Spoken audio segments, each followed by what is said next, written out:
حسبنا الله ونعم الوكيل. السلام علیکم ورحمۃ اللہ وبرکاتہ۔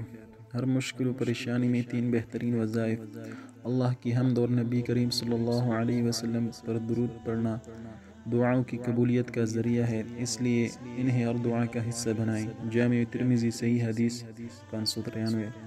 نمبر 1، لا الہ الا انت سبحانک انی کنت من الظالمین۔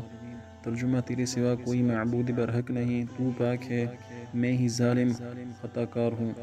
یہ سورہ انبیاء کی آیت نمبر 87-88 اور جامع ترمذی کی حدیث 3505۔ نمبر 2، یا حی یا قیوم برحمتک استغیث۔ ترجمہ: زندہ اور ہمیشہ رہنے والے، تیری رحمت کے وسیلے سے تیری مدد چاہتا ہوں۔ سنن نسائی الکبریٰ 10492۔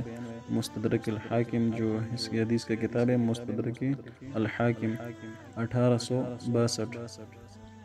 نمبر 3، حسبنا اللہ ونعم الوکیل۔ ہمارے اللہ کافی ہے اور وہی بہترین کام بنانے والا ہے۔